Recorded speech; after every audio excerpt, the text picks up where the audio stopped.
നമസ്കാരം എല്ലാ പ്രേക്ഷകർക്കും ന്യൂസ് 3യിലേക്ക് സ്വാഗതം. നമ്മൾ ഒരു അമ്മമാരുടെ ദിവസം മാതൃദിനം കൂടി കടന്നു പോവുകയാണ്. നമ്മുടെ അമ്മമാർക്ക് നമ്മൾ എന്തൊക്കെ ചെയ്തു കൊടുത്തു എന്നൊക്കെ മക്കൾ ആലോചിക്കുന്ന ഒരു ദിവസം കൂടി ആയിരിക്കും അത്. അങ്ങനെ ഒരു അമ്മയെയും മകളെയുമാണ് ഇന്ന് അതിഥിയായി നിങ്ങളുടെ മുന്നിലേക്ക് ഞങ്ങൾ കൊണ്ടുവന്നിരിക്കുന്നത്. മകളുടെ ശിക്ഷണത്തിൽ 65 വയസ്സുള്ള അമ്മ നൃത്തത്തിൽ അരങ്ങേറ്റം കുറിച്ചിരിക്കുകയാണ്. 3 തലമുറകളുടെ ഒരു കലാസമന്വയവും അരങ്ങേറി. അമ്മ ഡോക്ടർ ചന്ദ്രകല PS, മകൾ താര രവിശങ്കർ, ഒപ്പം താരയുടെ 11 വയസ്സുള്ള മകൾ നക്ഷത്ര നമ്പൂതിരിയും ചേർന്നൊരു നൃത്തം അവതരിപ്പിച്ചു. ആ വേദി ഗംഭീരമായൊരു വേദിയായി മാറി. അങ്ങനെ അവർ രണ്ടുപേരും, അമ്മ ചന്ദ്രകലയും താരയുമാണ് നമുക്കൊപ്പം ചേരുന്നത്. ഞാൻ ആദ്യം രണ്ടുപേരെയും സന്തോഷത്തോടെ സ്വാഗതം ചെയ്യുന്നു ന്യൂസ് 3യിലേക്ക്. ആദ്യം ഞാൻ അമ്മയിലേക്ക് പോകുന്നു. ഡോക്ടർ ചന്ദ്രകല മാം, എന്താണ് ഫീൽ ചെയ്തത്? ഒരു മകളുടെ കീഴിൽ നൃത്തം പഠിക്കുന്നു, അല്ലെങ്കിൽ മകളുടെ സാന്നിധ്യത്തിൽ നൃത്തം അരങ്ങേറാൻ കഴിയുന്നു, എന്താണ് ഒരു ഫീൽ? എന്താണ്?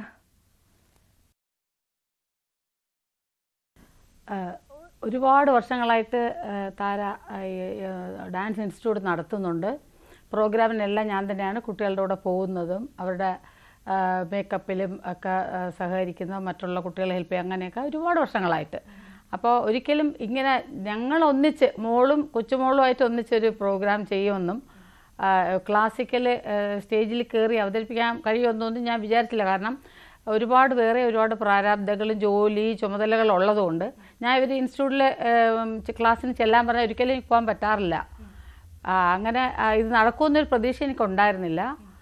പിന്നെ ഇപ്പോൾ അടുത്ത കാലത്ത് എനിക്ക് ഒരു 3 മാസത്തിന് മുന്നേ എൻ്റെ കാലിൻ്റെ ഒരു ചെറിയ വീഴ്ചയിൽ കാലിൻ്റെ റൈറ്റ് മുട്ടിന് ലിഗമെൻറ്റിന് കുറച്ചൊരു ഇഞ്ചുറി വന്നപ്പോഴത്തേക്കും കാല് ഭയങ്കരമായിട്ട് എനിക്ക് യൂസ് ചെയ്യാൻ ഭയങ്കര ബുദ്ധിമുട്ടായിട്ട് സ്റ്റിഫായിപ്പോയി. കാരണം മുട്ടൊന്നും വളയ്ക്കാൻ പറ്റാത്തൊരവസ്ഥ വന്നു.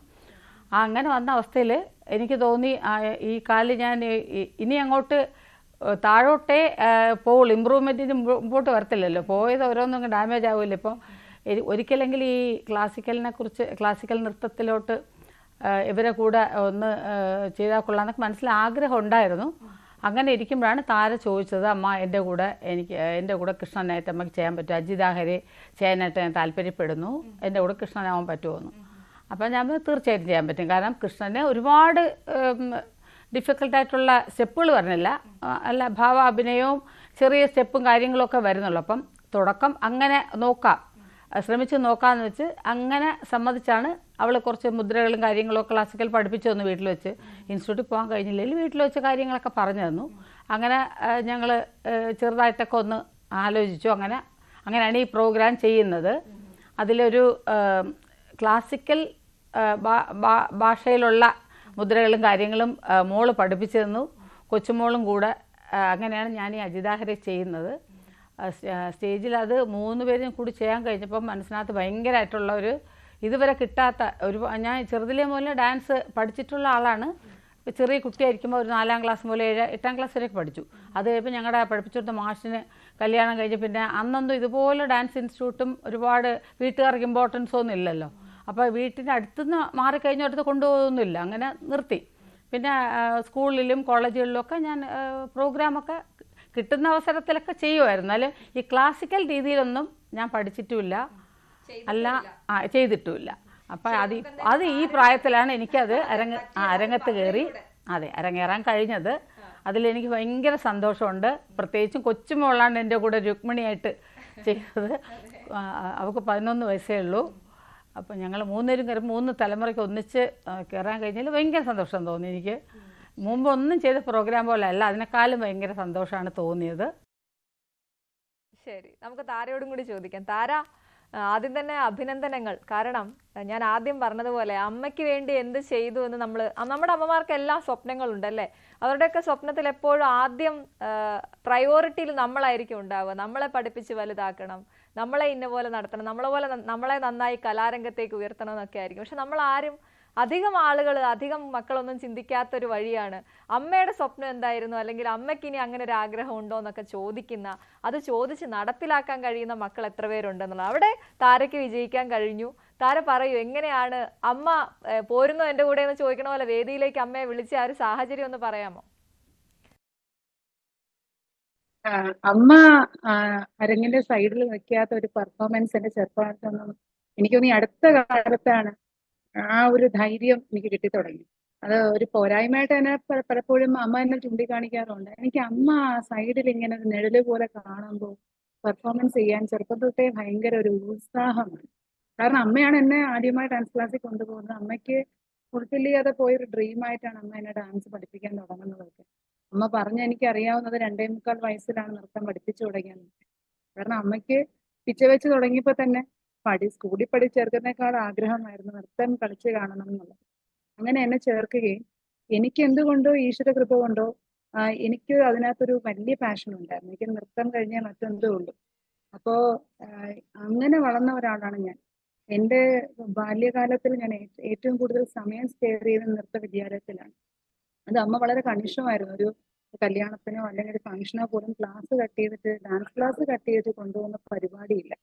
കൃത്യമായിട്ട് ക്ലാസ്സിൽ വിടുകയും ചെയ്യും. അന്നൊക്കെ നമുക്കതൊരു TV പ്രോഗ്രാം കാണാൻ പറ്റാത്തതുകൊണ്ടോ അല്ലെങ്കിൽ ഒരു ഞായറാഴ്ച ഫുൾ ഇൻസ്റ്റിറ്റ്യൂട്ടിൽ പോകുന്നതിലൊക്കെ വിഷമം തോന്നിയിരുന്നെങ്കിലും പിന്നീട് എന്നെ ഒരു കരിയറായിട്ട് എൻ്റെ ഒരു വലിയൊരു പാഷൻ വളർന്നു വരുന്നത് ഞാൻ അറിയാതെ അമ്മയാണ് എന്നെ സഹായിച്ചത് എല്ലാ കാര്യത്തിലും. ഇപ്പൊ ഞാനൊരു കൊറിയോഗ്രാഫറായിട്ട് അരങ്ങേറ്റം കുറിക്കുന്നത് അല്ലെങ്കിൽ അന്ന് ദൂരദർശനിലെ ആൽബംസ് ഉണ്ടല്ലോ, ഈസ്റ്റർ സ്പെഷ്യൽ ദിനം അല്ലെങ്കിൽ ക്രിസ്മസിന്റെ സ്പെഷ്യൽ, ഓണം സ്പെഷ്യൽ, അവിടെ 7-8 പാട്ടുകൾ ചേർന്ന ആൽബംസ് ആണ് വരുന്നത്.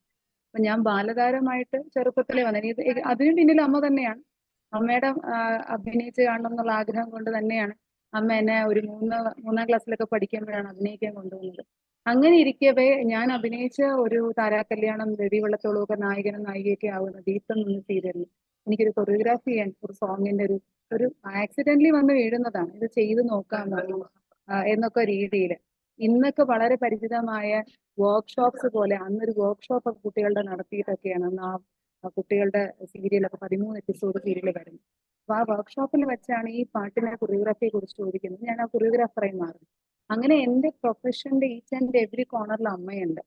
ആ അമ്മയാണ് പിൽക്കാലത്ത് ഈ 65-ാം വയസ്സിൽ ഇത്രയും വൈകി എന്ന് വേണം പറയാൻ ഞാൻ അമ്മയെ വേദിയിലേക്ക് കൊണ്ടുവരുന്നത്. അതിനും കാരണമായത് ഞാൻ പറയാം, എനിക്ക് നൃത്തം എന്ന് പറയുന്നത് എന്റെ ജീവവായു. ഞാൻ അതിനെ എന്ത് ഇപ്പം പഠിത്തം ഉഴപ്പിപ്പോവും നൃത്തം കാരണം എന്ന് പറഞ്ഞാൽ ഞാൻ അതിനെ ഖണ്ഡിക്കാൻ വേണ്ടിയിട്ടാണ് ഇന്ന് ഞാൻ PhD നൃത്തത്തിൽ ചെയ്തുകൊണ്ടിരിക്കുന്നത്. ഞാൻ നിങ്ങളോട് സംസാരിക്കുന്നതും ബാംഗ്ലൂർ ക്രൈസ്റ്റ് യൂണിവേഴ്സിറ്റി ക്യാമ്പസിൽ നിന്നാണ്. കാരണം ഞാൻ ഇവിടെയാണ് മോഹിനിയാട്ടത്തിൽ PhD ചെയ്തുകൊണ്ടിരിക്കുന്നത്. അപ്പോൾ ആ ഒരു വളരെ കോൺഫിഡന്റ് ആയിട്ട് എന്നെ ഈ നിലയിലേക്ക് കൊണ്ടെത്തിച്ച് ആ നൃത്തത്തിലൂടെ തന്നെ അമ്മയ്ക്ക് കാല് വയ്യെങ്കിൽ ആ കാല് വയ്യായ്മയുടെ പോരായ്മകൾ, ഈ അമ്മ പറഞ്ഞ പോലെ നൃത്തം കൃഷ്ണന് വളരെ കുറച്ചേ നൃത്തം ഉള്ളൂ എന്നല്ല, നൃത്തം എങ്ങനെയും ചെയ്യാം. ആ കാല് വയ്യെങ്കിൽ കാല് വയ്യാത്ത കാലിനെ ശരിയാക്കുന്ന തരത്തിലോ അതിന് പറ്റുന്ന തരത്തിലോ നമുക്ക് ചെയ്യാം. നമുക്ക് എന്താണോ പോരായ്മകൾ അതിന്റെ പോസിറ്റീവ് വശങ്ങൾ നമ്മൾ കണ്ടുകൊണ്ട് എല്ലാത്തിനും ഒരു പോസിറ്റീവും നെഗറ്റീവും ഉണ്ട്. ഒരു അസുഖം വന്നാലും അതിന് ഒരു പോസിറ്റീവും നെഗറ്റീവും ഉണ്ട്, അല്ലെങ്കിൽ ജീവിതത്തിൽ എല്ലാ ഘട്ടത്തിലും ഉണ്ട്. അപ്പൊ ആ പോസിറ്റീവ് സൈഡിനെ നമ്മൾ ഹൈലൈറ്റ് ചെയ്തുകൊണ്ട് അപ്പോൾ നമുക്ക് അഭിനയ ഭാഷ എന്ന് പറയുന്ന നൃത്തത്തിന് ഭാഷയുണ്ട്. ഭരതനാട്യത്തിനായാലും മോഹിനിയാട്ടത്തിനും അത് തനതായ ഒരു വൊക്കാബുലറി ഉണ്ട്. ആ വൊക്കാബുലറി മുദ്രാഭാഷയാണ്, ലഹജ അഭിനയമാണ്. അതിലൂടെ നമുക്ക് കൃത്യമായിട്ട് ഒരു സംവേദനം ഏതൊരു കാര്യം കമ്മ്യൂണിക്കേറ്റ് ചെയ്യാൻ പറ്റും. അതിന് എൻ്റെ PhD സബ്ജക്ട് പോലും അങ്ങനെയാണ്. മോഹിനിയാട്ടത്തിനെ നിങ്ങൾ വാർത്തയിലൊക്കെ അവതരിപ്പിക്കപ്പെടുന്ന പോലെ എന്ത് വിഷയവും കൈകാര്യം ചെയ്യാൻ പറ്റുന്ന ഒരു വിഷയമായി, ഒരു കലാരൂപമായി അല്ലെങ്കിൽ ഒരു സംവേദന മാധ്യമം എന്ന വാക്ക് തന്നെയാണ് നല്ലത്, കമ്മ്യൂണിക്കേറ്റിംഗ് മീഡിയമായിട്ട് മോഹിനിയാട്ടത്തെ വളർത്തുകയാണ് എൻ്റെ റിസർച്ച് ടോപ്പിക്ക് തന്നെ. അപ്പൊ അതുപോലെ ഇവിടെ അമ്മയ്ക്ക് വയ്യ എന്ന് പറഞ്ഞപ്പോൾ എന്നാൽ അമ്മയുടെ അമ്മയ്ക്ക് ഇനി പറ്റില്ല. അമ്മ വളരെ ആക്റ്റീവായിട്ടുള്ള ഒരു പേഴ്സൺ ആയിരുന്നു. എന്റെ ചെറുപ്പത്തിൽ ഇതുവരെ ഈ അടുത്ത കാലം വരെ കഴിഞ്ഞ ഒരു 6 മാസം മുമ്പ് വരെ ഒരു ദിവസം അടങ്ങിയിരിക്കുന്ന അമ്മയെ ഞാൻ കണ്ടിട്ടേ ഇല്ല.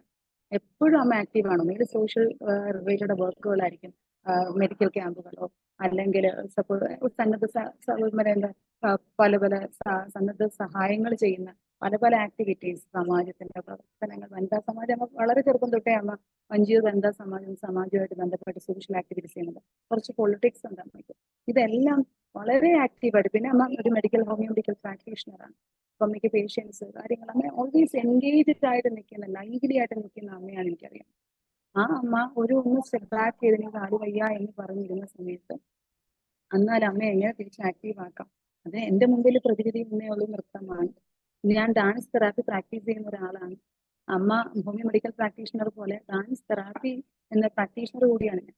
അപ്പോൾ ഡാൻസിലൂടെ നമുക്ക് ഒരുപാട് മെന്റലി ഫിസിക്കലി ഒക്കെ തന്നെ നമുക്കൊരു റീജുവനേഷൻ പോസിബിൾ ആണ് എന്ന് 100% വിശ്വസിക്കുന്നു.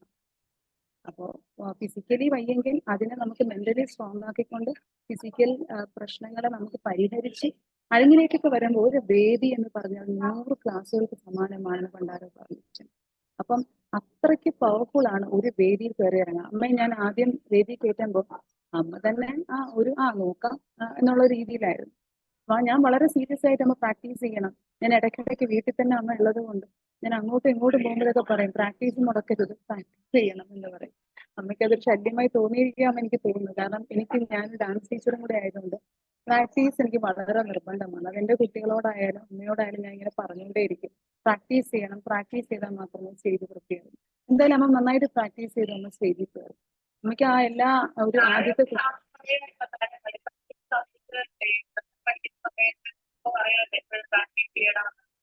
എന്നോട് സ്ഥിരമായി പറയുമായിരുന്നു. എന്നോട് പറയുക മാത്രമല്ല, ഞാൻ പറയില്ല, ഒരു ക്ലാസ് പോലും അതെ ഒരു ക്ലാസ് പോലും ഒഴിവാക്കാൻ അമ്മ എന്നെ ജീവിതത്തിൽ സമ്മതിച്ചിട്ടില്ല. ഒരു വേദിയിൽ പോലും പറ്റില്ല, ടെൻഷൻ, പഠിച്ചില്ല എന്ന് പറഞ്ഞ അമ്മ മാക്സിമം മോട്ടിവേറ്റ് ചെയ്ത് കേൾപ്പിച്ചിട്ടുള്ള ആളാണ്. എനിക്ക് അറിയാൻ പാടില്ല, ഒരു പക്ഷെ ഞാനിങ്ങനെ സംസാരിക്കുന്നത് പോലും അമ്മയുടെ പിൻബലം. ഞാൻ പെട്ടെന്ന് ഓർമ്മ വരുന്നത്, ഞാൻ ആദ്യമായി പ്രസംഗ വേദിയിൽ കയറിയതാണ്. എനിക്ക് കാലം ഡാൻസ് ഒക്കെ ചെയ്യാൻ പറ്റും, ഞാൻ മിമിക്രി മൊണാക്ട് ഒക്കെ ചെയ്യുമെങ്കിലും ഒരാളുടെ മുഖത്ത് നോക്കി ഇതുപോലെ സംസാരിക്കാൻ എനിക്ക് അറിയില്ലായിരുന്നു. 10 വയസ്സോ മറ്റോ ഉള്ളപ്പോഴാണ് നിർബന്ധിച്ച് പ്രസംഗത്തിന് കയറ്റുന്നത്. അന്ന് ഞാൻ കരഞ്ഞോണ്ട് ഓടി വന്ന് അമ്മയെ കെട്ടിപ്പിടിച്ച് അമ്മയ്ക്ക് ഓർമ്മയുണ്ടാവും. പക്ഷെ അതിനുശേഷം അമ്മ പറഞ്ഞത് ഇനിയും കയറണമെന്നാണ്. അങ്ങനെ കയറ്റി പ്രസംഗിക്കാനും സംസാരിക്കാനും സ്പോണ്ടേനിയസ് ആയിട്ട് ഞാൻ ആദ്യകാലത്ത് നമ്മുടെ ചാനലുകളിലൊക്കെ വരുമ്പോൾ കൊണ്ടുലരി അല്ലെങ്കിൽ പുലർക്കാലം പോലുള്ള മോർണിംഗ് ഷോസ് ഒരുപാട് ചെയ്തിരുന്നു. അന്ന് കണ്ടന്റ് സ്ക്രിപ്റ്റ് ഇല്ലാതെ സ്വന്തമായി സംസാരിക്കാൻ തപ്പിത്തടഞ്ഞ് വെപ്രാളം പിടിച്ചിരുന്ന ഒരാളാണ് ഞാൻ. എന്നെ സ്വന്തമായി സംസാരിക്കാൻ ഓരോ അമ്മയ്ക്ക് എന്തറിയാമെന്ന് വെച്ചാൽ എനിക്കറിയില്ല. അമ്മ തന്നെയാണ് എനിക്ക് പലപ്പോഴും മോണാക്ട് എഴുതി തരിക, മിമിക്രിക്ക് കണ്ടന്റ് ഉണ്ടാക്കി തരിക.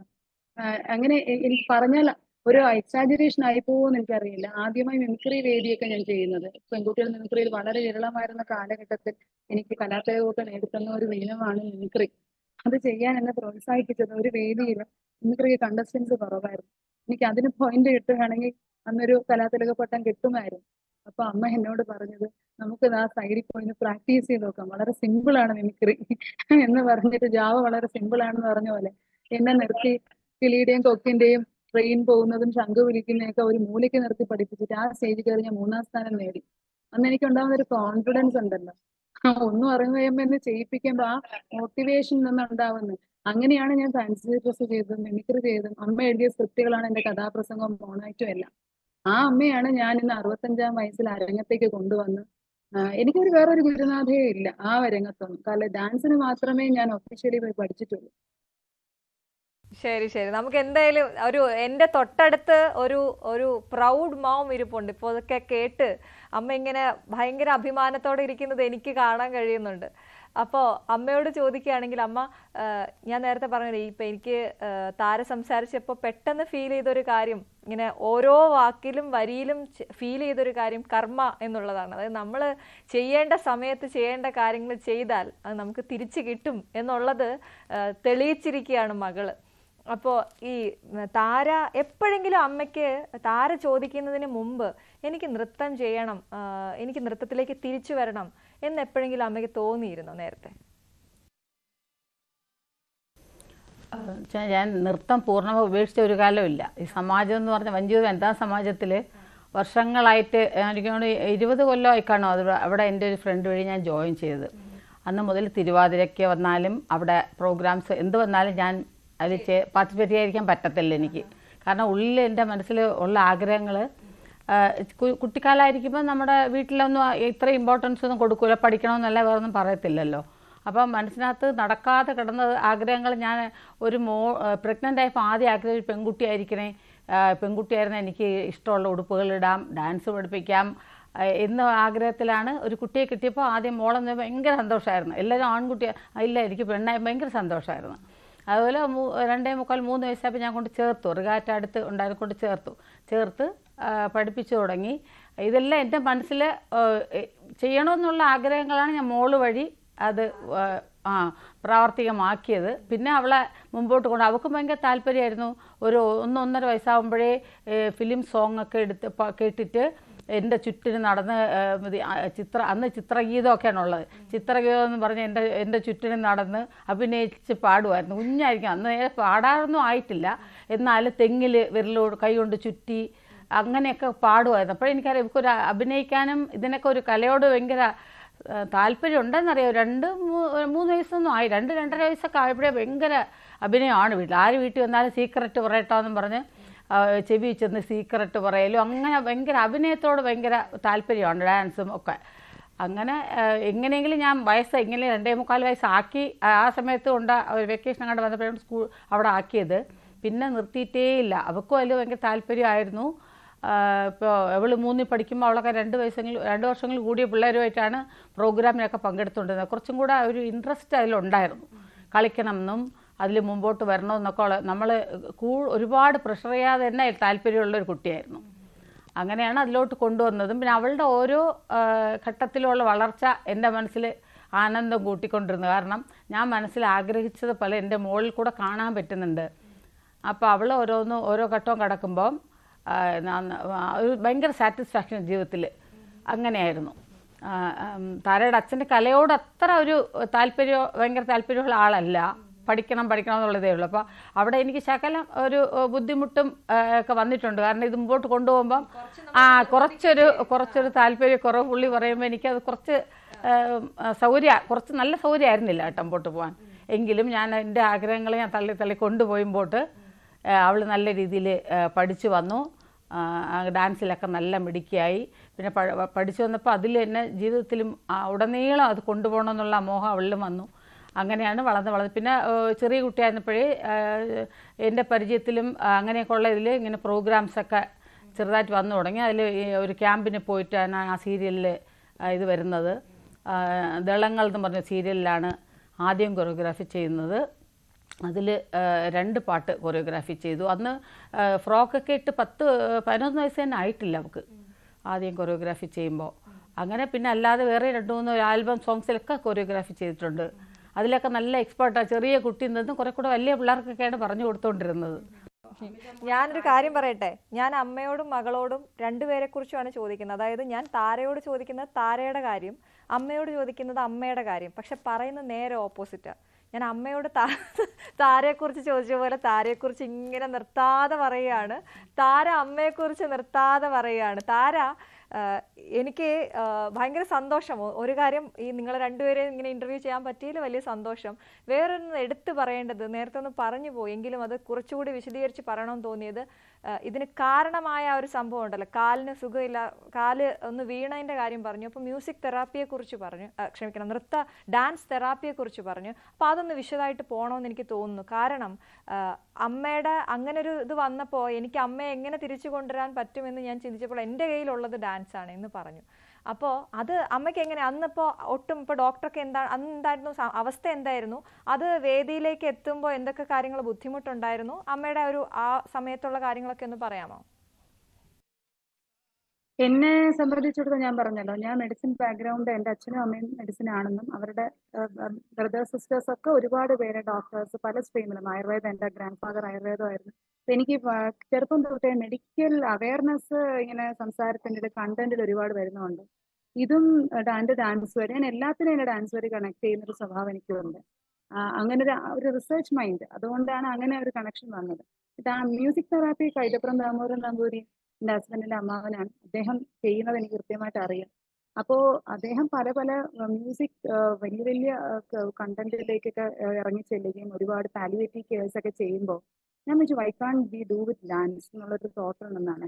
ഇന്ത്യൻ ക്ലാസിക്കൽ ഡാൻസ്, നാട്യശാസ്ത്രവും അല്ലെങ്കിൽ Indian classical forms of dance ഞാൻ പ്രത്യേകിച്ച് കൂടുതൽ ഇഷ്ടപ്പെടുന്നത് മോഹിനിയാട്ടമാണ്. കാരണം കേരളത്തിന്റെ തനതായ ക്ലാസിക്കൽ കലാരൂപമാണ്. കഥകളി ഞാൻ പഠിച്ചിട്ടുണ്ട്. അപ്പോൾ അതിനൊരുപാട് സാധ്യതകളുണ്ട്. ഒരാളുടെ ഡാൻസ്, ക്ലാസിക്കൽ ഡാൻസ് എന്ന് പറയുമ്പോൾ ഒരാളുടെ മനസ്സിലേക്ക്, ഒരു പ്രേക്ഷകന്റെ മനസ്സിലേക്ക് ഡയറക്റ്റ് കമ്മ്യൂണിക്കേഷൻ, നമുക്ക് ഒരു ഇമോഷൻ, നമ്മൾ ഉണ്ടാക്കുന്ന സഹൃദയ സഹസ്ര നമസ്കാരം എന്നൊക്കെ നമ്മൾ പറയുന്നത്, സഹൃദയമുള്ളവനെ നമുക്ക് സമാനമായി രസം ആസ്വദിക്കാൻ സാധിക്കുന്ന ഒരു പ്രേക്ഷകനിലേക്ക് നമുക്ക് ഏതൊരു ഇമോഷനും, അത് സങ്കടമായാലും സന്തോഷമായാലും എന്തായാലും കൊണ്ടെത്തിക്കാൻ നമുക്ക് പറ്റും. അവൻ അവന്റെ ഇമോഷണൽ മെമ്മറീസ് റീകോൾ ചെയ്തുകൊണ്ട് അതിനകത്ത് അവനൊരു താതാത്മ്യം പ്രാപിക്കാൻ പറ്റും, അവന് എൻജോയ് ചെയ്യാൻ പറ്റുന്നുണ്ട്. ഈ അമ്മയുടെ കേസിൽ ഫിസിക്കൽ ഒരു ഡിസ്കംഫോർട്ടാണ്. അപ്പൊ അത് മറികടക്കാൻ വേണ്ടി മെന്റൽ സ്ട്രെങ്ത് കൂട്ടുക. നൃത്തം ഇഷ്ടമുള്ള ഒരു കാര്യമാണ്. കൃഷ്ണഭക്തി അമ്മയ്ക്ക് വളരെ പരമമായ ഭക്തിയുണ്ട്. അമ്മയുടെ അമ്മയും വളരെ പരമമായ കൃഷ്ണഭക്തിയായിരുന്നു. അപ്പം ആ സങ്കല്പങ്ങളിലേക്കൊക്കെ വരുമ്പോൾ ഈ ഫിസിക്കലായിട്ട് വരുന്ന പ്രശ്നങ്ങളെ കുറിച്ച് നമ്മൾ ചിന്തിക്കാതെ വരും. നമുക്ക് നമുക്കത് ഓവർകം ചെയ്യാൻ നമുക്കൊരു മുമ്പിൽ ഒരു കാരണമുണ്ട്. എനിക്ക് നൃത്തം ചെയ്യണം, ഞാൻ ഇവിടെ കൃഷ്ണനാണ്, എന്റെ കഥാപാത്രം ഞാൻ ഇവിടെ വളരെ പ്രധാനപ്പെട്ട ഒരു കൃതിയാണ് ചെയ്യുന്നത്, ഇങ്ങനെയുള്ള ഉത്തരവാദിത്വം, റെസ്പോൺസിബിലിറ്റി, ഇതെല്ലാം കൂടെ കടന്നു വരുമ്പോൾ പിന്നെ അതിന്റെ പ്രാക്ടീസ് നമുക്ക് ഓഫ് കോഴ്സ് നമുക്ക് ഇതിന്റെ ഡേറ്റ് എടുത്തിരുന്നു, നമ്മൾ 2 ദിവസം കൂടെ ഉള്ളൂ അല്ലെങ്കിൽ ഇനി ഒരാഴ്ച ഉള്ളൂ. അപ്പൊ നമ്മൾ വളരെ ടാർഗറ്റഡ് ആണ്. അപ്പൊ ഇങ്ങനെയൊക്കെ കുട്ടിക്കാലം തൊട്ട് നമ്മൾ ഇതൊക്കെ പല രീതിയിൽ പഠിക്കാൻ വേണ്ടിയിട്ട്, പരീക്ഷയ്ക്ക് വേണ്ടിയിട്ട്, ജോലി സംബന്ധമായിട്ടൊക്കെ നമുക്ക് ഈ ടാർഗറ്റ്സ്, ഡെഡ് ലൈൻസ് കീപ്പ് ചെയ്യുക, ഇതൊക്കെ നമ്മൾ പഠിച്ചു വന്ന കാര്യങ്ങളാണ്. ഇതൊക്കെ വരുമ്പോൾ നമ്മുടെ ഫിസിക്കൽ നമ്മുടെ ഒരു ചാലഞ്ചിനെ കുറിച്ച് അല്ലെങ്കിൽ ബുദ്ധിമുട്ടുകളെ കുറിച്ച് നമ്മൾ മറന്ന് നമ്മളത് ഓവർകം ചെയ്ത് കഴിയുമ്പോൾ വൺസ് ഒരു സ്റ്റേജിൽ കയറി പെർഫോം ചെയ്ത് കഴിയുമ്പോൾ ഓക്കെ എനിക്ക് എന്റെ കാല് മൂവ് ചെയ്യാൻ പറ്റുന്നുണ്ട്, നമുക്കുണ്ടായ ലിഗമെന്റ് എയറാണ്, അത് ഓഫ് കോഴ്സ് ടേക്ക് ടൈം, ഏജിങ്ങിന്റെ ഒക്കെ ഭാഗമായിട്ട് സമയമെടുക്കും. ഷീ ക്യാൻ ഓവർകം, ഏത് കാര്യത്തിനും ഓവർകം ചെയ്യാൻ പറ്റും. അപ്പൊ നമുക്ക് അതിനൊരു പാഷൻ വേണം, ഒരു കാരണം വേണം. ആ ഒരു ഫോഴ്സ് ആണ് ഞാൻ ഡാൻസിലൂടെ എംപ്ലോയ് ചെയ്യാൻ നോക്കിയത്. അത് സക്സസ്ഫുൾ ആയി എന്നാണ് എന്റെ വിശ്വാസം. കാരണം ഇപ്പൊ അമ്മേന്റെ കൂടെ 3-ാമത്തെ വേദിയിലാണ് തുടരെ തുടരെ കൃഷ്ണനായിട്ട് ചെയ്യുന്നത്. അത് കൃഷ്ണനും കുചേലനും, കാരണം ഞാനിപ്പോ അമ്മയുടെ മുമ്പിൽ അമ്മ തന്നെ എനിക്ക് തന്ന ദാനമായി തന്ന കല കൊണ്ടാണ് തിരിച്ച് ട്രീറ്റ് ചെയ്യുന്നത്, അല്ലെങ്കിൽ അമ്മേനെ സന്തോഷിപ്പിക്കാൻ ശ്രമിക്കുന്നത്. അതുകൊണ്ടാണ് കുചേലന്റെ വേഷം ഞാൻ ചെയ്യാൻ ഉദ്ദേശിച്ചത്. അമ്മ എന്റെ മുമ്പിൽ പറഞ്ഞ പരമാത്മാവ് അല്ലെങ്കിൽ കൃഷ്ണൻ തന്നെയാണ്. ആ കൃഷ്ണൻ എന്ന വ്യക്തിയുടെ ഞാനിന്ന് എനിക്ക് ദാനമായി കിട്ടിയ എന്റെ കുചേല വേഷമാണ് ഞാൻ പാടിക്കൊണ്ടിരിക്കുന്നത്.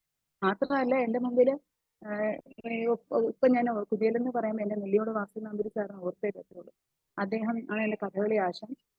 അദ്ദേഹം ഉണ്ടായിരുന്നിടത്തോളം കാലം ഏറ്റവും മനോഹരമായി അവതരിപ്പിക്കുന്ന വേഷമാണ് കുചേലൻ. അപ്പൊ അങ്ങനെ ഒരു കുചേലനോട് എനിക്ക് വേറൊരു തരത്തിലുള്ള അറ്റാച്ച്മെന്റ് കൂടിയുണ്ട്. ഇതെല്ലാം കൂടി ചേർന്നപ്പോ എനിക്ക് കുചേലനെയും നമുക്ക് കൃഷ്ണനെയും ഭംഗിയാക്കാൻ പറ്റും. ഇതിനെക്കാട്ടിയും ഏറ്റവും വിട്ടുപോയ കാര്യം എന്റെ നക്ഷത്രയാണ്, എന്റെ ഇളയ മകൾ നക്ഷത്ര നമ്പൂതിരി. അവള് ഈ 11 വയസ്സാകുമ്പോഴത്തേക്ക് അവളെ ഞാനൊരു മാർഗം ഭരതനാട്യത്തില് കലാക്ഷേത്ര ബാണിയിൽ പൂർത്തിയാക്കാൻ സഹായിച്ചു. ഞാൻ തന്നെയാണ് അവളുടെ ഗുരു. അതിന് തൊട്ടേ 1-ാമത്തെ അടവ് തൊട്ട് ഇപ്പോ 10 ഇനങ്ങൾ പൂർത്തിയാകുന്ന ഒരു മാർഗം അവളെ ഞാൻ കംപ്ലീറ്റ് ചെയ്തത് ഞാൻ തന്നെയാണ്. അപ്പൊ അവൾക്ക് സ്വന്തമായി മനോധർമ്മം വരെ ചെയ്യാൻ പാകമായി കഴിഞ്ഞപ്പോഴാണ് അവളെ ഞാൻ രുക്മിണി ഒരു കഥാപാത്രം ഏൽപ്പിക്കുന്നത്. അമ്മുമ്മയുടെ കൂടെ ഭാര്യാവേഷമാണ് കൈകാര്യം ചെയ്യുന്നത്. അപ്പൊ ശൃംഗാരം ഒരു മകളെ എന്നൊക്കെ പറയുമ്പോൾ എനിക്ക് അതിനകത്തുള്ള കോൺട്രാസ്റ്റും കോൺട്രഡിക്ഷൻസും ഒക്കെ അറിയാം. പക്ഷെ കഥാപാത്രങ്ങളാണ് അവിടെ അമ്മയും കൊച്ചുമകളുമല്ല, കൃത്യമായ കഥാപാത്രങ്ങളാണ്. കൃഷ്ണന് രുക്മിണിയായി മാറാൻ അവർക്ക് പറ്റി. മാത്രമല്ല അമ്മയും ഞാനും കൂടെ അർജുനനുമായിട്ട് പകർനാട്ടത്തിന്റെ സമയത്ത് അർജുനനുമായിട്ടുള്ള ഗീതോപദേശം അങ്ങനെയുള്ള ഭാഗങ്ങളും കൂടി ഈ രംഗത്ത് അവതരിപ്പിക്കുന്നു. അർജുനായി ഞാൻ പകർന്നാടുന്നുണ്ട്, അമ്മ കൃഷ്ണനായി തന്നെ. അപ്പൊ അങ്ങനെ വളരെ നമ്മൾ ചെറുപ്പം തൊട്ടേ കേട്ടു വളർന്ന കഥകൾ, ആ പുരാണങ്ങൾ, അതിന്റെയൊക്കെ ഒരു ഗീത എന്നൊക്കെ പറയുമ്പോൾ നമുക്ക് അറിയാം ഏറ്റവും വലിയ മോട്ടിവേഷൻ ആണ് അല്ലെ. ആ ഒരു മോട്ടിവേഷനാണ് അമ്മ എനിക്കുണ്ടായിരുന്നത്. തിരിച്ച് ഞാൻ അമ്മയെ മോട്ടിവേറ്റ് ചെയ്യുന്നു പോസിറ്റീവായിട്ട്. നമ്മൾ ഇന്ന് കാലഘട്ടത്തില് ഏറ്റവും കൂടുതൽ പുതിയ തലമുറ ഇഷ്ടപ്പെടുന്ന ഒരു കാര്യം കൂടിയാണ് മോട്ടിവേറ്റ് ചെയ്യപ്പെടുകയാണ്. നെഗറ്റീവ്സ് പറയാം, അവർക്ക് ഇഷ്ടമല്ല നെഗറ്റീവ്സ് പറയുന്നത്. അപ്പം നെഗറ്റീവ്സ് ഇല്ലാതെ എല്ലാത്തിനും പോസിറ്റീവായി കണ്ടുകൊണ്ട് അരങ്ങത്തേക്ക് വരാം. ഇതിപ്പോ ഞാൻ തുടക്കം മാത്രമാണ്. ഓഫ്കോഴ്സ് എനിക്ക് ഉറപ്പുണ്ട് അമ്മയ്ക്ക് ഇനിയും നല്ല വേഷങ്ങൾ ചെയ്യാൻ പറ്റും. ഈ വേദികൾ പുതിയ ഇനങ്ങളുമായിട്ട് ഉറപ്പായിട്ടും മാത്രമേ ഞാൻ അമ്മയെ കുറിച്ച് പറയുമ്പോൾ ഇതിന് കാരണമുണ്ട്. കഴിഞ്ഞ 10 വർഷമായി എനിക്ക് 18+ എന്നൊരു ബാച്ച് ഉണ്ട് അതിന്റെ രാജശ്രീ കലാകേന്ദ്ര കുമാരപുരത്ത്. അതെല്ലാം 18+ എന്ന് പറഞ്ഞു കഴിഞ്ഞാൽ 18+ എനി നമ്പർ. പഠിക്കുന്ന 18 വയസ്സായിരുന്നു അല്ല, കൂടുതൽ എൻ്റെ അടുത്തുള്ളത് 30 കഴിഞ്ഞുള്ളവരാണ്. 35, 40, 55, 60 വരുന്ന എത്രയോ പേര് 80 വയസ്സുള്ള അമ്മ വരെ എൻ്റെ ഇൻസ്റ്റിറ്റ്യൂട്ടിൽ പഠിക്കുന്നുണ്ട്. അപ്പൊ പാട്ടും ഡാൻസും ഉണ്ട് ഞങ്ങൾക്ക്. അപ്പൊ ഈ വലിയവരുടെ ബാച്ച് ഞാൻ കാലാകാലങ്ങളെ കൈകാര്യം ചെയ്യുന്നു. അവരെല്ലാവരും വരുമ്പോൾ എന്നോട് പറയുന്നത് അവർക്ക് ഓരോ കഥകളാണ്. അവർക്ക് നൃത്തത്തിലേക്ക് വരാൻ വേണ്ടി ഒരുപാട് വലിയ കഥകളുണ്ടാവും. ഓരോരുത്തർക്ക് ചിലർക്ക് ഫാമിലി ഇഷ്യൂസ് ആയിരിക്കും, ചിലർക്ക് ഫിസിക്കൽ ഇഷ്യൂസ് ആയിരിക്കും, ചിലർക്ക് മെന്റൽ ട്രോമ ആയിരിക്കും, പല കാരണങ്ങളും. ആ കാരണങ്ങൾ അതിജീവിക്കാൻ അവർ കണ്ടെത്തുന്ന ഒരു സൊല്യൂഷൻ ഞങ്ങൾക്ക് ചെയ്യാൻ പറ്റുമോ ഈ പ്രായത്തിൽ എന്ന് എല്ലാവരും ചോദിക്കുന്നത്. എനിക്ക് പറ്റുമോ എന്ന് അറിയില്ല, ഞാൻ ശ്രമിച്ചു നോക്കാമെന്നേ ഉള്ളൂ. എല്ലാവരും ആദ്യത്തെ ക്ലാസ്സിൽ പറയുന്ന ഒരേ വാക്കുകളൊക്കെ തന്നെയാണ്. ഞാനത് വളരെ പുഞ്ചിരിയോടുകൂടി നമുക്ക് ചെയ്യാം, അടുത്ത 6 മാസം നിങ്ങൾ ഞാൻ വേദി കയറ്റും എന്നൊരു അശ്വത്തെയാണ് ഞാൻ കൊടുക്കുന്നത്. ഞാൻ വെറുതെ പറയുന്നതല്ല, അവർക്ക് പറ്റുന്ന രീതിയിൽ വളരെ തെരഞ്ഞെടുപ്പിച്ച അടവുകൾ വെച്ചുകൊണ്ട് അവരെല്ലാവരും തന്നെ ഞാൻ 6 മാസത്തിൽ വേദി കയറ്റാറുണ്ട്. അപ്പോൾ അവർ ഓരോരുത്തരുടെയും മനസ്സിലുണ്ടാവുന്ന അമ്മയെ പോലെ അവരെ ഓരോ അമ്മമാരുടെയും മനസ്സിലുണ്ടാവുന്ന സന്തോഷം എന്തോ ഒരു ഭയങ്കര അച്ചീവ്മെന്റ് ജീവിതത്തിൽ നടന്ന പോലെയാണ് നമുക്ക് കാണുമ്പോൾ. ആദ്യമൊക്കെ എനിക്ക് അത്ഭുതം തോന്നുന്നു, ഇത്ര വലിയൊരു അച്ചീവ്മെന്റ് ആണോ നൃത്തം ചെയ്യുന്നത്. പക്ഷെ ഒക്കെ അതാണെന്ന് അവർ കാലങ്ങൾ കഴിഞ്ഞ 10 കൊല്ലങ്ങൾ അവർ തെളിയിക്കുന്നുണ്ട്. ഓരോരുത്തരും കയറി ഇവൻ ആദ്യമായി ചിലങ്ക കെട്ടുന്നത്, ആദ്യമായി മേക്കപ്പ് ഇടുന്നത്, ആദ്യമായി കോസ്റ്റ്യൂം ധരിക്കുന്നത്, രംഗത്ത് വരുന്നത്, ഒരു ചെറിയ സമ്മാനമെങ്കിലും കിട്ടുന്നത്, ഒരു ട്രോഫി, ഒരു ഉപകാരം സന്തോഷത്തിന്റെ പേരിലായി നൽകുമ്പോൾ അവരത് ഏറ്റുവാങ്ങുന്ന ഏറ്റവും കുഞ്ഞു 3 വയസ്സുള്ള കുഞ്ഞിന്റെ മനോഭാവത്തോടു കൂടിയാണ്. കാരണം അവരൊരിക്കലും ജീവിതത്തിൽ ഇനി പ്രതീക്ഷിക്കാത്ത ഒരു കാര്യങ്ങളൊക്കെയാണ് ഞാൻ പലപ്പോഴും 18+ ബാച്ചിന് കൊടുക്കാറുള്ളത്. അതേസമയം നമ്മുടെ പിള്ളേർക്ക്, ഇപ്പം എന്റെയോ അശ്വതിയുടെയോ ഒക്കെ മക്കൾക്ക് ഒരുപക്ഷെ അത് ആക്സസ് ചെയ്യുമ്പോൾ ഇത്രമാത്രം പ്രാധാന്യം അവർ കാണുന്നുണ്ടോ എന്ന് അറിയില്ല. എന്റെ പിള്ളേർ രണ്ടുപേരും ഞാൻ തന്നെ പഠിപ്പിക്കുന്നതുകൊണ്ട് അമ്മ എടുക്കുന്ന സീരിയസ്നെസ്സോട് കൂടി എന്റെ മക്കൾ ഒരിക്കലും അതിനെ കണ്ടിട്ടില്ല. തീർച്ചയായിട്ടും മകളെക്കുറിച്ച് വാതോരാതെ പറഞ്ഞു അമ്മ. ഞാൻ ചോദിക്കുന്ന ടീച്ചർ, ആസ് എ ടീച്ചർ മകൾ വന്നപ്പോൾ ഗുരുവാണല്ലോ. അപ്പോൾ നമ്മുടെ മകളായാലും ആരായാലും ഗുരുവാണ്. അപ്പോൾ അതുപോലെയാണ് നമ്മൾ കാണുന്നത് നൃത്തത്തിൽ പ്രത്യേകിച്ചും. എങ്ങനെ ഉണ്ടായിരുന്നു പഠിപ്പീര്? അതായത് നേരത്തെ ഈ ഡാൻസ് ഒക്കെ ചെയ്യുന്ന സമയത്ത് എപ്പോഴെങ്കിലുമൊക്കെ താര സ്റ്റെപ്സ് ഒക്കെ ഇങ്ങനെ കറക്റ്റ് ചെയ്ത് തരാറുണ്ടോ, അല്ലെങ്കിൽ ഭാവങ്ങളൊക്കെ പറഞ്ഞു തരാറുണ്ടോ? ഇപ്പോൾ താരയുടെ വേദിയിലേക്ക് അല്ലെങ്കിൽ താരയുടെ ഒപ്പം ഡാൻസ് ചെയ്യാൻ പോയപ്പോൾ ഉള്ള വ്യത്യാസം, ആ പഠിത്തത്തിന്റെ കാര്യങ്ങളൊക്കെ എങ്ങനെയായിരുന്നു? ഒരു ഗുരു എന്ന രീതിയിൽ മകളെ എങ്ങനെയാണ് കാണുന്നത്? മുമ്പുള്ള നമ്മുടെ പ്രോഗ്രാമൊക്കെ ഒന്ന് കറക്റ്റ് ചെയ്യാൻ അങ്ങനെ അവൾക്ക് സമയം കിട്ടിയിട്ടില്ല. ഞാനും എൻ്റെ ഫ്രണ്ട്സും ഒക്കെ ആയിട്ട് ഞങ്ങൾ 1-2 ദിവസമൊക്കെ നോക്കി അങ്ങ് കളിക്കും. അങ്ങനെയാണ് 1-2 ദിവസം ഞങ്ങൾ പ്രാക്ടീസ് ചെയ്യും, ഞങ്ങളങ്ങ് ചെയ്യും. ഞങ്ങളുടെ വനിതാ സമാജം തന്നെ അവിടെ എന്തെങ്കിലും തെറ്റോ കുറ്റങ്ങൾ വന്നാലും ഞങ്ങൾ കുഴപ്പമില്ല എന്ന രീതിയിൽ ധൈര്യമുണ്ട്, അങ്ങനെയൊക്കെ ചെയ്യും. അവളുടെ കൂടെ കളിക്കാനായിട്ട് വന്ന് പറഞ്ഞു തരുമ്പോൾ എനിക്ക് എന്നെ ദേഷ്യപ്പെടും, അമ്മ അത് ശരിയായില്ല, അങ്ങനെ ചെയ്യില്ല, ഇങ്ങനെ ചെയ്യില്ല എന്നൊക്കെ പറഞ്ഞ് കറക്റ്റ് ചെയ്യും. ഒരു ഗുരു എന്നുള്ള രീതിയിൽ എന്നെ കറക്റ്റ് ചെയ്യും. അപ്പോൾ എനിക്ക് ദേഷ്യം വരും, ഇവള് വന്നിട്ട് എന്നെ വഴക്ക് പറയുന്നതിന് ദേഷ്യമൊക്കെ വരും. എങ്കിലും നമ്മളെ മനസ്സിലാക്കണമല്ലോ, അറിഞ്ഞുകൂടാത്ത മുദ്രകളും കാര്യങ്ങളും പറഞ്ഞു തരുമ്പോൾ തെറ്റിച്ച് പോയി ചെയ്താൽ മോശമല്ലേ എന്ന് പറഞ്ഞ് നമ്മൾ വളരെ ശ്രദ്ധ ഒന്നും കൂടെ ചോദിക്കും, ഇതെങ്ങനെയാണ് അതെങ്ങനെയാണ് ചോദിച്ച് അങ്ങനെ തന്നെയാണ് പഠിപ്പിച്ചു തന്നത്. ഉത്തരവാദിത്വമല്ല, ഉത്തരവാദിത്വം കുറച്ചും കൂടെ ഒരു ചുമതല. കാരണം നമുക്ക് എന്തെങ്കിലും ചെയ്താൽ പോരല്ലോ. ഇവിടെ അവർ നല്ല ഡാൻസേഴ്സ്. ഇപ്പോൾ താരയാണെങ്കിൽ നല്ല ഡാൻസറാണ്, കൊച്ചുമോളാണെങ്കിലും ഭയങ്കരമായിട്ട് കളിക്കും. അവളും പറഞ്ഞ 1-2 പ്രാവശ്യമൊക്കെ താരയില്ലാതെ ഞാൻ ചോദിക്കും, മോളെ ഇതെങ്ങനെ ചോദിക്കും. അപ്പോൾ അവളും പറഞ്ഞൊക്കെ തരും, അവൾക്ക് അറിയാമല്ലോ കാര്യങ്ങൾ. അപ്പോൾ അവൾ കുറച്ചും കൂടെ ദേഷ്യപ്പെട്ട് പറയും കേട്ടോ നമ്മളോട്. ആരാ പറയണേക്കാൾ ദേഷ്യപ്പെട്ടാ പറയും. അപ്പോൾ അങ്ങനെ പറഞ്ഞു തന്നിട്ടൊക്കെ ഉണ്ട്. പിന്നെ അവർ രണ്ടുപേരും നല്ല ഡാൻസേഴ്സ്. അപ്പം അവരെ കൂടെ നമ്മൾ എന്ത് ചെയ്താലും കുറച്ചെങ്കിലും ശരിയാവണ്ടേ, തീരെ മോശമായിക്കൂടല്ലോ എന്നൊരു തീരെ മോശമാകാൻ പാടില്ല എന്നുള്ള ചുമതല എനിക്കും തോന്നി. കാരണം ഒന്ന് ചെന്ന് അവരെ അവരുടെ ഡാൻസ് മോശമാക്കിയാൽ അതല്ലേ ഒരു മോശമാവൂലേ. മൊത്തത്തിൽ എല്ലാവരും പറയൂലേ, അമ്മയെ കയറ്റിയിട്ട് ആ ഡാൻസ് തീരെ മോശമായെന്ന് പറയില്ലേ. മറ്റുള്ള ഒരുപാട് ഡാൻസേഴ്സ് അന്ന് പ്രോഗ്രാമിൽ കളിക്കുമല്ലോ. അപ്പോൾ അങ്ങനെ പിന്നെ ഈ 3 പേരും കൂടെ കയറാൻ കഴിഞ്ഞാൽ എനിക്ക് ഭയങ്കര സാറ്റിസ്ഫാക്ഷൻ. എൻ്റെ ജീവിതത്തിൽ ഞാൻ ഒട്ടും പ്രതീക്ഷിച്ചല്ല. ജീവിതത്തിൽ സത്യം തൊട്ടടുത്ത കൃഷ്ണക്ഷേത്രമാണ്. അപ്പം എപ്പോഴും എന്ത് വന്നാലും കൃഷ്ണ എന്ന് വിളിക്കുവാണ് ചെയ്യുന്നത്. അപ്പം ആ വേഷം ഇടാൻ കഴിഞ്ഞത് ഒരു പുണ്യമായിട്ട് എൻ്റെ മനസ്സിൽ എപ്പോഴും തോന്നുന്നുണ്ട്. കാരണം കൃഷ്ണൻ്റെ വേഷം എത്രയോ പ്രാവശ്യം റിപ്പീറ്റ് ചെയ്ത് സമാജത്തിലും ഒരിക്കൽ ഞങ്ങൾ ഈ കുചേലൻ്റെയും കൃഷ്ണൻ്റെയും തന്നെ വേറൊരു ഡാൻസ് കളിച്ചു. ക്ലാസിക്കലൊന്നും അല്ലാതെ കൃഷ്ണ ദ്വാരക എവിടെയെന്നുള്ള കൃഷ്ണവേഷമായിരുന്നു. കൃഷ്ണ ദ്വാരക എവിടെയെന്ന് ഒരു ഡാൻസ് കളിച്ചു എൻ്റെ 2 ഫ്രണ്ട്സുമായിട്ട്. പക്ഷേ ഞങ്ങളുടെ ഇഷ്ടമുള്ള പോലെ കമ്പോസ് ചെയ്ത് കളിക്കുമായിരുന്നു. ഇതിപ്പോൾ അങ്ങനെയല്ല. മോളെ കൂടെ കൊച്ചുമോളെ കൂടെ നല്ല ഡാൻസേഴ്സ്, അവരെ കൂടെ നമ്മൾ ക്ലാസിക്കൽ രീതിയിലുള്ള പെർഫോമൻസ് കൊടുക്കണം. എന്തെങ്കിലും കാണിച്ച് നിൽക്കാൻ പറ്റില്ല. അങ്ങനെയൊക്കെ വരുമ്പോൾ കുറച്ചും കൂടെ ഒരു സീരിയസ്നെസ് കൊടുത്തിരുന്നു. എന്താ താരയോട് ചോദിക്കട്ടെ, താര ശിഷ്യ എന്ന രീതിയിൽ അമ്മ എങ്ങനെ ഉണ്ടായിരുന്നു? അമ്മ പറഞ്ഞതൊക്കെ ഈ പ്രാക്ടീസ് ചെയ്യണം എന്ന് നേരത്തെ പറഞ്ഞു. അപ്പൊ അത് താര ഉള്ളപ്പോൾ ചിലപ്പോൾ ചെയ്യുന്നുണ്ടാവും, അത് കഴിയുമ്പോൾ ഈ ദേഷ്യപ്പെട്ട കാര്യമൊക്കെ പറഞ്ഞു കേട്ടല്ലോ അല്ലേ? ദേഷ്യപ്പെട്ടപ്പോൾ എനിക്ക് ചെറിയ ദേഷ്യമൊക്കെ വന്നു. അത് വരും, സ്വാഭാവികമായി വരും. പക്ഷെ അമ്മ ചെയ്ത ചെറിയൊരു ബുദ്ധിമുട്ട്, അമ്മ വിചാരിക്കുന്നത് കാലിനധികം മൂവ്മെന്റ്സ് ഇല്ല എന്നാണ്. പക്ഷെ അതല്ല, അതിനപ്പുറത്തേക്ക് പറ മുദ്ര കൈകാര്യം ചെയ്യാന്ന് പറയുന്നത് ചടുലതയോടുകൂടി മുദ്രാഭാഷയിൽ ഒരു വരി പറയുക എന്ന് പറയുമ്പോൾ അത് ഭയങ്കര ബുദ്ധിമുട്ടുള്ളൊരു കാര്യം. എല്ലാ കോൺവെർസേഷൻസും ഇപ്പം കുചേലൻ പറയുന്ന ഒരു കാര്യത്തിന് തിരിച്ച് മറുപടി പറയുന്നത് മുദ്രയിലൂടെയാണ്. അപ്പോൾ അങ്ങനെ മുദ്രയിലൂടെ അമ്മയ്ക്ക് ഒട്ടും പരിചയമില്ലാത്ത ഒരു ലാംഗ്വേജ് സിസ്റ്റമാണ് ഇൻട്രൊഡ്യൂസ് ചെയ്ത് കൊടുക്കുന്നത്. അപ്പൊ ഞാൻ മുട്ടുപൊക്കി പിടിക്കൂ, ഇപ്പോഴും എല്ലാവരോടും പറയുന്നതാണ് കൈമുട്ട് പൊക്കി പിടിക്കൂ, അല്ലെങ്കിൽ വിരലുകൾ ഉയർന്നിരിക്കട്ടെ, നല്ല വൃത്തിക്ക് ഇരിക്കട്ടെ എന്നൊക്കെ പറഞ്ഞ് നമുക്ക് അംഗശുദ്ധമായി ചെയ്യുക എന്നുള്ളത് വളരെ ഇമ്പോർട്ടന്റ് ആണ്. അപ്പോൾ ഇതൊക്കെ ഒരുപാട് വിട്ടുവീഴ്ചയില്ല. അത് മാത്രമല്ല, ഈ മുദ്രകളൊക്കെ പിടിക്കുമ്പോൾ നമുക്ക് ഉണ്ടാവുന്ന റൊമാറ്റിക്കുള്ള ഇഷ്യൂസ് ഒക്കെ ഒരുപാട് മാറാൻ സഹായിക്കും. കൈമുദ്രകൾ ഇപ്പം നമുക്കറിയാം, ഈ ഭരതനാട്യത്തിലാണെങ്കിൽ 54 മുദ്രകളാണ്. ഈ 54 മുദ്രകളും പലതരത്തിലാണ് കൈവിരലുകൾ ചലിപ്പിക്കുന്നത്. ഇതുപോലെ മോഹിനിയാട്ടം 24 മുദ്രകളാണ്. ഈ ചലനം തന്നെ കൈക്കുണ്ടാവുന്ന ഒരുമാതിരി റൊമാറ്റിക് ഇഷ്യൂസ് എല്ലാം തരണം ചെയ്യുന്നതാണ്. അതേപോലെ മുഖജാഭിനയം, നമ്മുടെ മുഖത്തിന്റെ പല പേശികൾ, അത് കണ്ണുകൾ പുരിക ഉയർത്തുന്നതാവണം, കണ്ണ് തുറിക്കുന്നതായിരിക്കാം, അല്ലെങ്കിൽ കൺതടം വിറപ്പിക്കുന്നതായിരിക്കാം. ഇങ്ങനെ പല ചലനങ്ങൾ എന്ന് പറയുമ്പോൾ ഇതെല്ലാം തന്നെ ഓരോ തരത്തിലെ പേശികൾക്ക് നൽകുന്ന എക്സസൈസസ് കൂടിയാണ്. അപ്പൊ അമ്മയുടെ ഒരു റീജുവനേഷൻ പ്രോസസ്, ഒരു സെൽ റീജുവനേഷൻ കൂടിയാണ് ഇതിനകത്തൂടെ ഞാൻ ഉദ്ദേശിച്ചത്. പലതരത്തിലുള്ള ആക്ടിവിറ്റീസ്. അമ്മ കൈ ഉയർത്താൻ ബുദ്ധിമുട്ടെന്ന് പറഞ്ഞാൽ അമ്മയെ കൊണ്ട് ഞാൻ പേര് തെളിപ്പിക്കുമ്പോൾ അമ്മ കൈ പൊക്കും. ഓട്ടോമാറ്റിക്കലി അമ്മ സ്കെയിലിന് വേണ്ടി കൈ പൊക്കിയേ പറ്റുള്ളൂ. അപ്പൊ അത്തരത്തില് പലതരത്തിലെ ജോയിന്റ്സിനും അമ്മയുടെ മസിൽസിനും ഒക്കെ തന്നെ ഒരു എക്സസൈസ് കൂടിയാണ് ഞാൻ എന്റെ ഡാൻസ് തെറാപ്പി എന്ന പോയിന്റിലൂടെ കണ്ടു. തീർച്ചയായിട്ടും എനിക്ക് തോന്നുന്നു പിന്നെ താര ഇപ്പൊ ഈ വാക്കുകൾ ഇങ്ങനെ പറയുമ്പോൾ ഒരുപാട് പേര് നമുക്കിപ്പോൾ ചുറ്റുവട്ടത്ത് നമ്മുടെ അടുത്ത് നിൽക്കുന്ന ആളുകൾ തന്നെ ഒരുപാട് അമ്മമാര്, 50 വയസ്സൊക്കെ കഴിഞ്ഞ അമ്മമാര്, 60 കഴിഞ്ഞ അമ്മമാര്, നേരത്തെ താര പറഞ്ഞതുപോലെ എത്ര പ്രായമായാലും അവരുടെ മനസ്സിലുള്ള നൃത്തം എന്നുള്ള ആഗ്രഹം, അവരുടെ ഈ പറഞ്ഞ ഫിസിക്കലി അവർക്കുള്ള ബുദ്ധിമുട്ടുകളൊക്കെ മാറ്റി അല്ലെങ്കിൽ പോകാൻ അവർ ശ്രമിക്കുന്നുണ്ടെന്നുള്ളത് കേൾക്കുന്നു. എന്റെ കൈയും കാലും ഒരു ചെറിയ തുടുപ്പ് ബാക്കി നിൽക്കുന്നിടത്തോളം കാലം അത് എന്താവശ്യത വന്നു കഴിഞ്ഞാലും മരണം വരെ നൃത്തം ചെയ്യണമെന്ന് മാത്രമാണ് അതിന് ഏറ്റവും വലിയ ആഗ്രഹം. അമ്മ എന്തായാലും എല്ലാവിധ ആശംസകളും നേരുകയാണ് കേട്ടോ. ഒരുപാട് വേദികൾ ഇനിയും കിട്ടട്ടെ, നന്നായിട്ട് നൃത്തം പഠിക്കാൻ പറ്റട്ടെ, ആയുരാരോഗ്യ സൗഖ്യം ഉണ്ടാകട്ടെ. അതെ.